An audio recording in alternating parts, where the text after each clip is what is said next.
Whoa, nice background, dude. Look at that. You made it. You made it. So if you can't ride, at least you can have a nice riding picture. See? So welcome to the second podcast. And we have Steve over in, well, I can't say where he is because, you know, you're fanboying him too much. We've got Darcy. We have Paul with the lovely kind of Pikes Peak behind him. We have Eric in his study. And we have me in this kind of wavy thing, whatever that is. So Jerry was going to be on the call, but he's traveling today. And I'll leave it to next time for him to give a proper update. But I will say that since the last podcast, overwhelmingly, the number of questions from the subscribers were, what's Jerry changing his bike to, and why has he gone back to a GSA?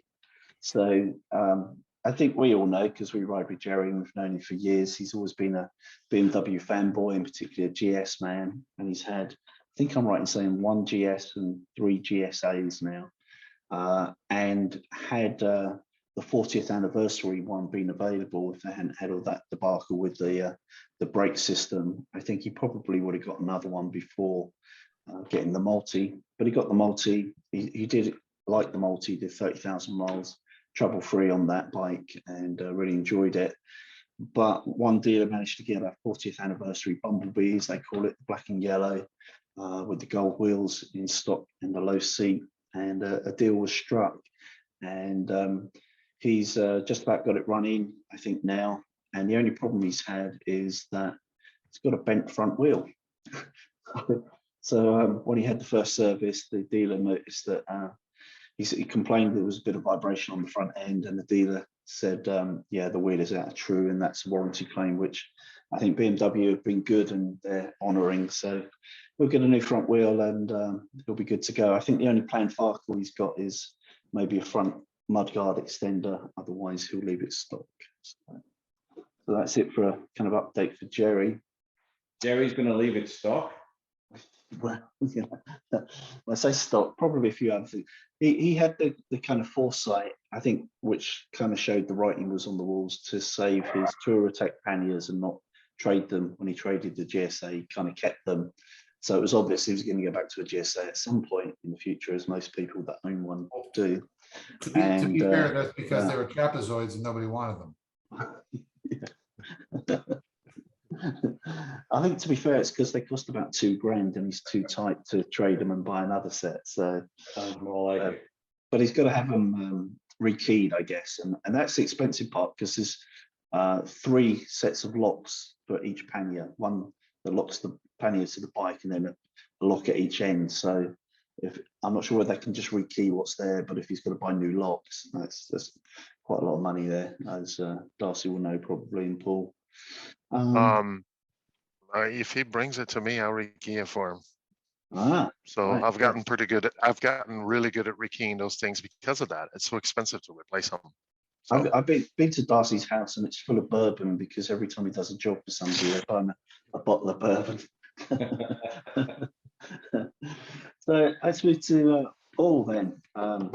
Paul has a beautiful truck that I saw for the first time this morning, actually. It's beautiful kind of hammer blue and black Ram. And last time we spoke with you, Paul, you thought there might be it was having the kind of Hemi tick. How's that now? Well, you know, it's done it twice, and it hasn't done it in probably, I don't know, the last 1,000 miles or so.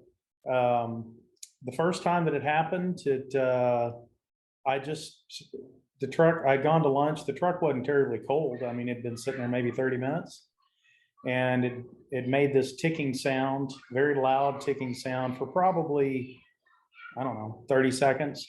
And then the second time it happened, I was actually in the middle of driving, and it wasn't doing it. Then all of a sudden it started doing it. There's a whole gaggle of children running. I don't know what they're doing. I sure hear them. I'm just like, they're all strangled. So they're all, I don't know where they're going though. But anyway, second time it happened, I was just driving down the road and it started, and I was actually going to the gas station. They did it the whole time I was at the gas station, probably did it for a minute or two, I would say a mile or two after I left, and then it hasn't done it since. So I don't know. Whenever I take it in for its first oil change, I'll ask them to take a look. But you know how the dealer, they're just going to say, well, if it isn't doing it now, can't really diagnose it. There were no codes. So It's a 5.7 heavy in that. that's correct.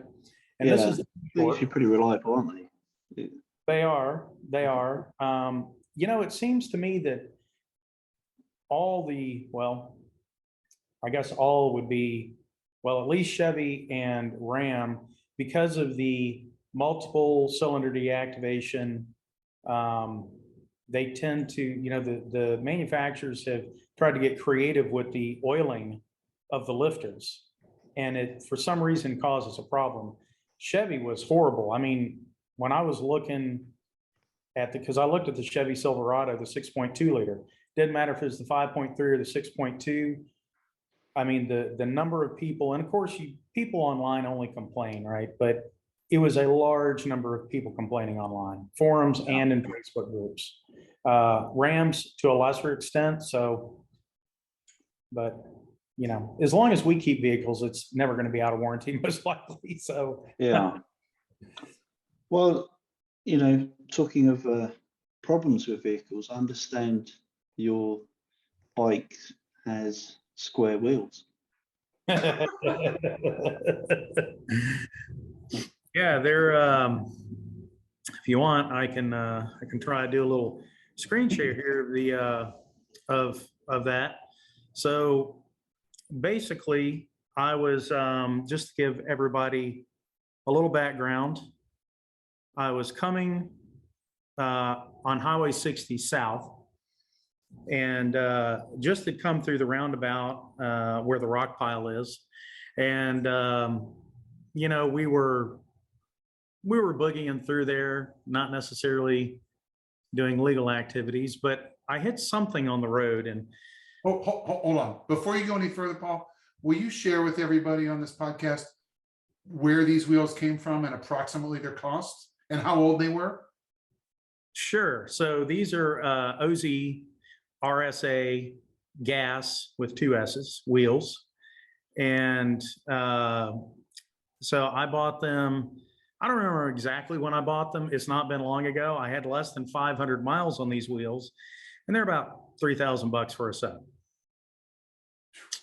And I actually emailed OZ about it, and I said, hey, look, are these wheels only designed to be on a racetrack? Are they designed to be on a lighter bike? I mean, they claim they're DOT and that they do make them for the multistrada. So, and they're JLL, they've done the JLL testing, or, I don't remember exactly what that stands for, but they've done all the appropriate testing. I think it was just unfortunate.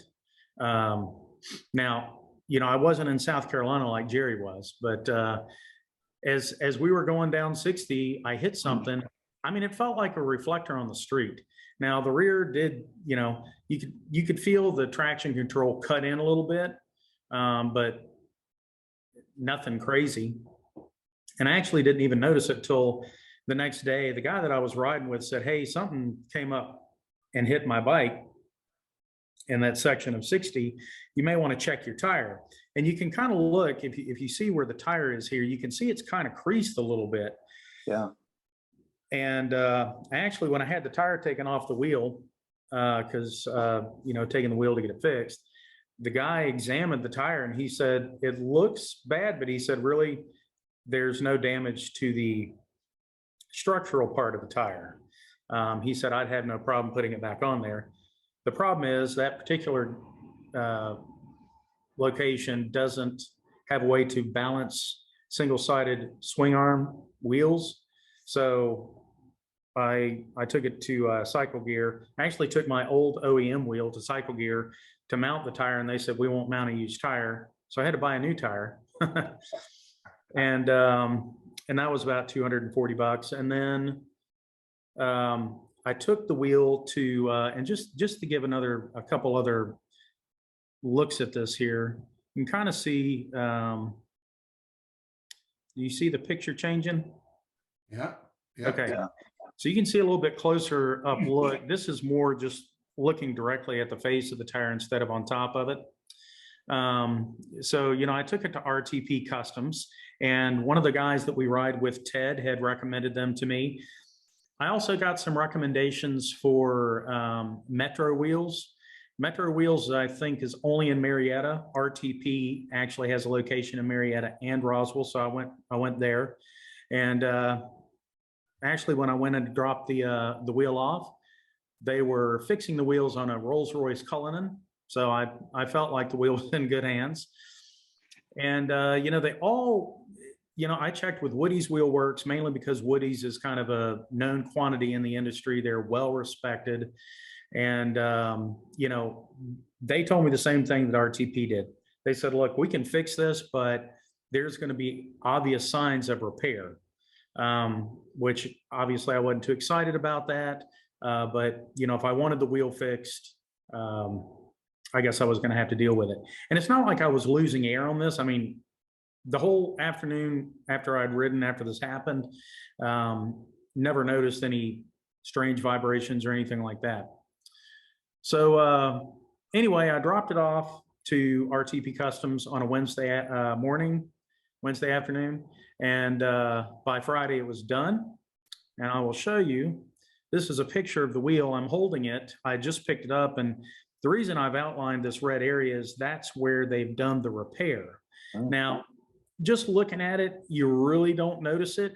If you look at it from the top, you would see there's a little bit of a flat spot. I think the only way they could really fix that is, I don't know, add metal or something to it, but these are forged alloy wheels, so you're not going to do that.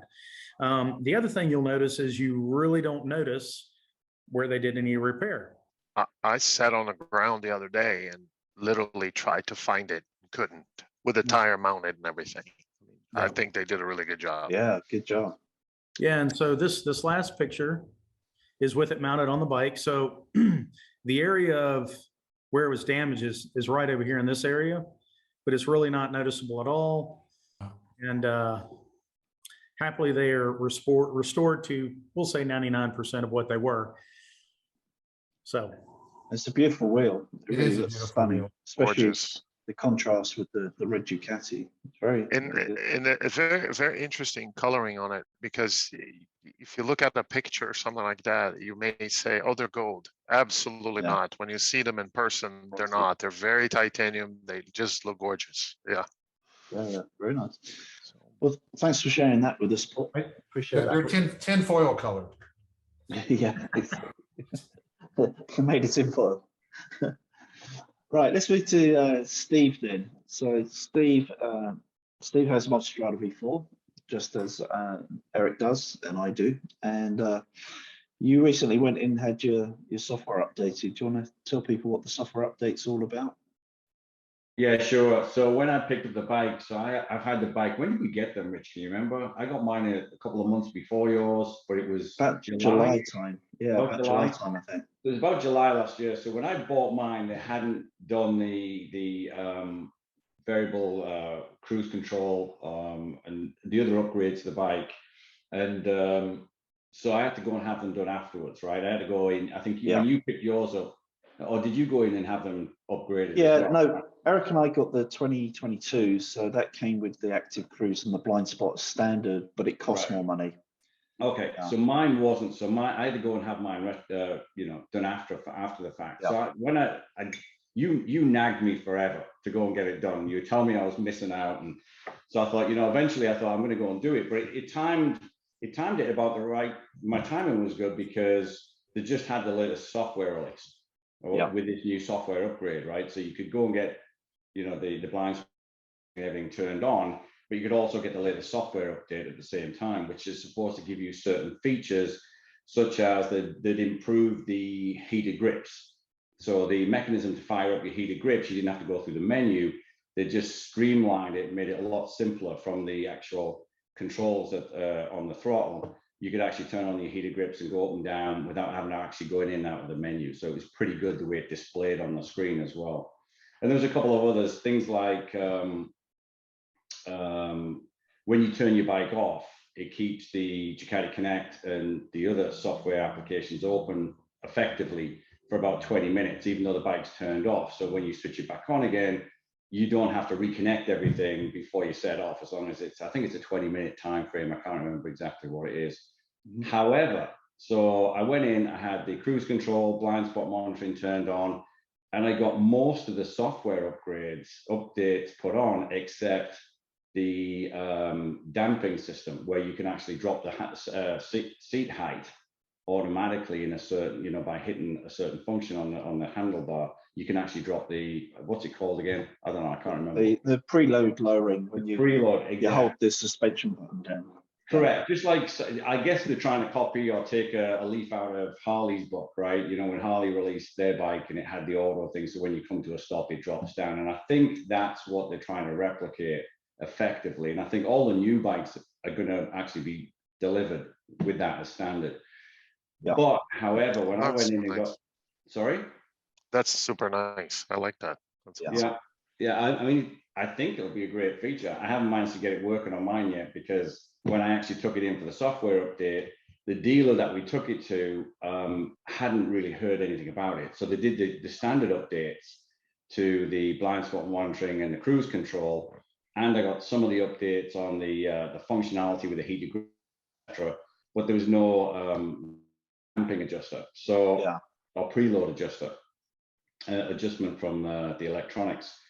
Anyhow, talking to you, Rich, and there's several others, it was supposed to be in the release. And when I actually dug into it, Ducati had announced it as part of their release, but talking to the dealer, they knew nothing about it. They know nothing about it. You know, and so I ended up doing a bunch of digging around on different forums and things like that. And eventually I found out that yes, it is there. Yes, it should be available. Yeah. Included in the upgrade, but the dealer knew nothing about it. So, I mean, you give me some advice and said, why don't you ring another dealer that we all know? And so I called them and got through to their engineering department, and they just said, you need to go in and actually, it's a separate function or separate folder you need to go into and actually engage this new piece of software. And it's not the standard software update that's being released. It's like a second step, if you like. I think Jerry had that done just before he traded the bike, because he had to bike in for I think it was a service or new tires or something or other. And so effectively, as Steve says, there's a Ducati recall for the heated grips function, the Ducati Connect, and then there's a service repair bulletin for the preload lowering. So if you just happen to have a Multistrada V4, the Ducati recall is SRV TSB 22002, and the service repair bulletin is SRB 22004, and that's for the preload lowering. And I'm pretty sure you guys all have a heat shield recall too, because they just did that on mine. Yeah, exactly. I've got new tires to fit, so I'll find that out in the next week or two, Eric. So he's the thing that I found a little quirky on it, and I don't know whether it's just, you know, if you're not proactive in going out and finding these things and then contacting the dealer proactively, they don't. My dealer certainly didn't contact me. You know, nobody proactively contacted me and said, hey, by the way, there's a recall on this, or hey, can you bring your bike in? You know, we're going to do this software update for free. You effectively have to figure it out yourself and then call them. Probably educate them. That's what Facebook is for. Which has been always, the only reason we found out poor. Yeah, with the motorcycle found out because of the YouTube, you know, because of I think there was somewhere in Europe there was a video where some guy said, oh yeah, you know, I've had a software update. You hold the suspension button down, it goes to the minimum preload, it stays there unless you press it again, or when you get up to like 70 miles an hour, it will, you know, invoke. I'm a little bit disappointed. You mentioned like the kind of copying the Harley, and you know, you kind of think the Harley one works intuitively. You just either have it turned on or turned off, and if it's on, when you get below about 5 miles an hour, it drops, and when you get above it, it raises. Perfect. I don't know why Ducati didn't think that was a good idea, and I can only imagine that somehow. So that was my question. Harley have with got the that Ducati nailed down legally. With the Ducati, you have to push the button then. You have to press the button. Okay. Yeah. Because I test rode the 22 Pan American, which now has a quick shifter. And I tell you, it works wonders. I don't need it. It works wonders. Is anything below 8 miles an hour, and the whole bike just begins to, by Yeah. the time you stop, it is all the way down. It's neat. And I tested it a couple of times for the channel, and I was very impressed with that It feature. It's it game makes changing. it makes the whole adventure bike segment so more accessible to Yeah, to the definitely, riding definitely. population. So, Rich, I did read an article somewhere, and it was it was when they were advertising the new 2022 or 23 bike, the white one that's been out there, that everybody's kind of seen in the press recently, with the alloy panniers and things like that. In that article, it did say that they were trying to replicate, now whether they were just assuming they were trying to replicate the Harley functionality, but in reading that article, they were kind of leading you to believe that kind of functionality is, when you get below a certain speed, when you're in a certain mode, it will automatically drop the suspension. But I think what you're telling us, you haven't seen that so far, right? No, my understanding is it's just it'll activate or deactivate on the press and hold of the suspension button, unless you get above 70, in which case it will go to whatever setting you had before. So I think that's the case with Jerry's. That's how Jerry's works as well. But I'll be having my updates done in the next week or two as well, and hopefully probably a heat shield replacement recall as well. Steve, I don't think I've made it to the back of all the reams of paper that came with the service update that they gave me at the dealership afterwards. So maybe it's in the fine print. Yeah, maybe. So talking about that, it's an interesting tidbit. I was up in Charlotte yesterday doing maintenance on my BMW, and they also a Ducati dealership, and behind the two service advisors is these big posters. They're huge posters from Ducati, and they say transparent maintenance. And I kind of looked it up, and I told the guys, I said, what is transparent maintenance? That seems weird. But the point behind it is it shows every single thing that they do to every single Ducati model and how long it should take. And it has back there so that you can't say, oh, that service takes 2 hours, when Ducati actually tells them it should be an hour and a half, and you don't get charged an extra 30 minutes. I thought that was very clever. I wish other manufacturers would do the same. Very nice. Yeah. BMW used to do that back in the day in England. Certainly, they used to have an itemized list, and also Triumph as well. A lot of the Triumphs, particularly on the UK website, I'm not sure about in the US, but on the UK website, for the accessories, it actually has the fitting time as well. Oh, nice. The cost of labor will change. New York City is going to be more expensive than out in the sticks, but that part takes an hour to fit. So when, for instance, this morning, when I watched you install the power cable for the Zumo in 10 seconds flat, and they charged Eric 2 hours labor, you know that they saw you coming. Yep. What's the Zumo? I heard you reference that before. What is it? The Garmin Zumo XT is probably the best GPS system on the market at the moment. Okay. Go ahead and The nice thing is it's super far compared with previous models. It's thin, it's super bright, it's super fast, and it's Wi-Fi and Bluetooth. So once you connect it to your home Wi-Fi, for instance, when you put in your garage, you turn the bike off, and when you turn the bike off, it will automatically check for updates and wirelessly update it via your home network, for instance, and then turn itself off. So a couple of nice things like that, and they're normally about $500. But Darcy and I managed to pick up a couple of units for $399 this week. So if you look around, and I think Paul's kind of half interested as well. So it's ordered. Yeah, it's ordered. Cool, excellent. Okay, let's switch gears a second. One thing I want to talk about is Rivian again. We spoke about Rivian briefly on the last podcast, and for those that know anything about Rivian, you'll know that they recently had some bad press because they suddenly, for whatever reason, announced that costs have been going up the last 2 or 3 years, and they're going to increase the price across the board about 20%. No explanation really, other than price of your truck's gone up 20%. No apology or anything like that. And so most people had a complete meltdown about that, myself included. I had about 100 shares in the company, and I instantly sold them because I thought this is going to be bad news and the share price is going to dive. and it made my truck move from about 91 grand to about 107. And I just said, well, enough. I'm not stomaching that. If you come back and said, I don't know, 3% cost of living rise or something, that might have been more palatable, but like a 20% hike. So I rang them up and cancelled my order. And in the background, it was like Wall Street, all this noise happening. A lot of people cancelling. My understanding is about 40% of people cancelled like in one day. And then I think it was the very next day, RJ Scaringe, the owner, wrote a very, very good, very well worded, heartfelt letter to everybody saying, you know, this is kind of the worst mistake of my life. It was really badly handled. Trust is very difficult to build and very easy to break.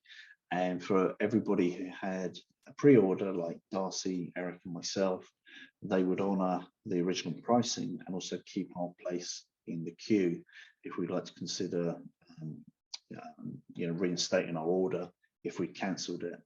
So Eric stuck it out to see what would happen, but Darcy and I were pretty upset, like most owners, and we cancelled our orders. But since then, I've gone back and gone back with a reorder. I figured I want the truck, and technically it'll be worth 20% more than I paid for it when it arrives, so that's always a bonus. And I actually, once the shares tanked a bit, I bought back in and got about 50% more in shares, and now the price is going up, which is good. So that was good. Even if the truck isn't any good, you're gonna look like a genius in your stock portfolio. Yes. So it's about the only thing in my portfolio that is going up, I'll tell you. But anyway, the other day, Eric and I came across a secret location right here, downtown in Atlanta, where we were able to see some Rivians. There's been a lot of press about them not making very many, but we came across a number. Do you want to talk about that briefly, Eric? Sure. Yeah, so on the Facebook, there's a local Facebook group that I'm on. Rich, I don't think you're on that group yet. No. And they posted video and discussion about the temporary Atlanta service center. So we took it upon ourselves in the same day that they had a BMW demo ride, a demo truck set up at the local BMW dealer in Marietta. We took it upon ourselves to, upon the arrival of the storm front and storms, go down to the Rivian service center, and just in advance of the rain, walked around about 20 to 25 Rivians just parked there in front of the nondescript building. Some were behind a fence line, some more were inside. People working there were very nice. We got some good video on Rich's YouTube channel. You can, on this channel, I guess, you can find a video of our 15 or 20 minutes there. And the trucks were impressive. I think reassured both of us in terms of their size and their fit and finish and their look. We saw colors, you know, that we hadn't really seen in person. And it's always nice to see things in person. The sides look great.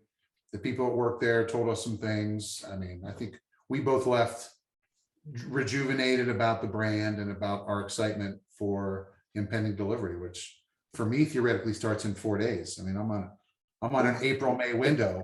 I've yet to hear from my Rivian guy, but theoretically starting April is I'm in my window.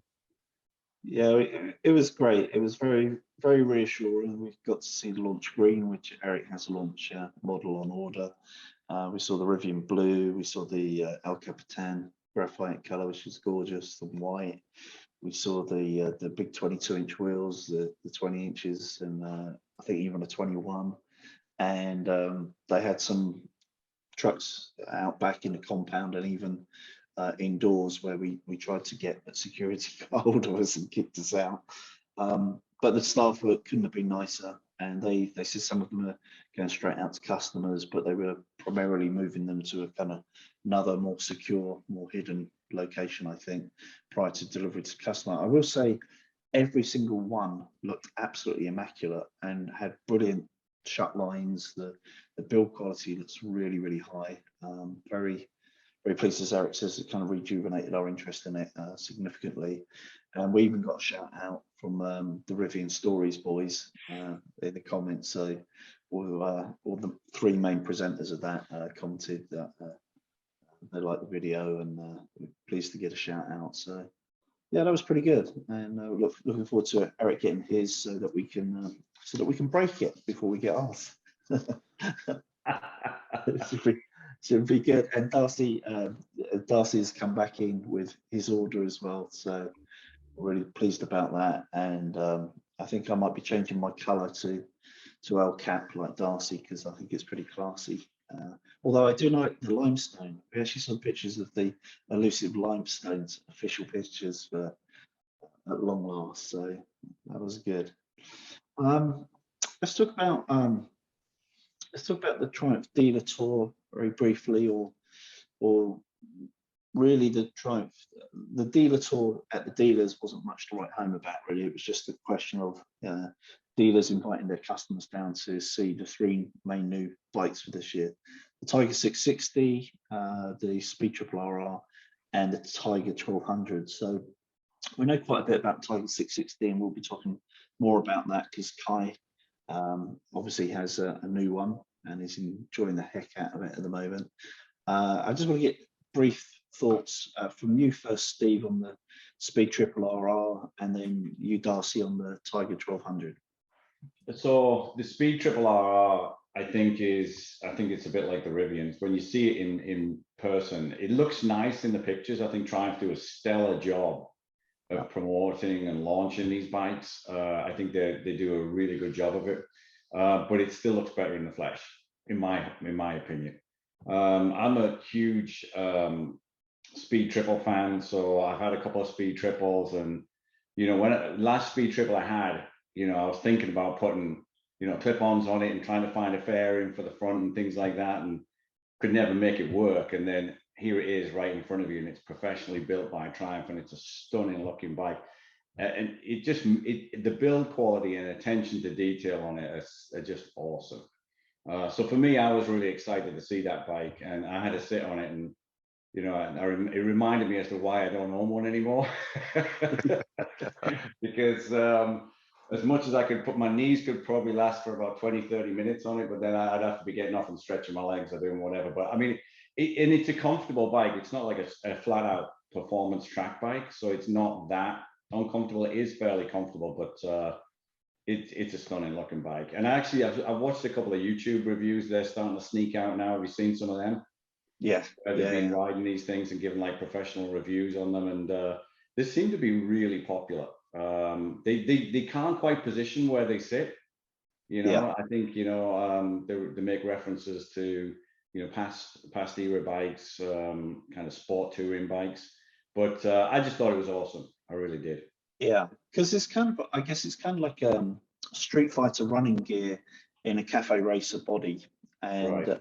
With that bullet fairing just looks tremendous. The headlight and the attention to detail, and as you say, the build quality and the paint and finish and stuff. And I think most of the bikes, we have a very good Triumph dealer, Triumph Roswell, which we visit very often, and we all agree that all the bikes in the showroom at the moment look fantastic quality wise, really, really nice. Well, wouldn't you know it, we had a technical issue and had to end the podcast there. Real apologies for that. I hope you enjoyed this one. If you did, put some comments down below. Let us know what you thought, and any questions you have on anything that we mentioned in this podcast number 2. And hopefully we'll do podcast number 3 probably in about a month's time. So look out for that one. And in the meantime, ride often, ride careful, ride on.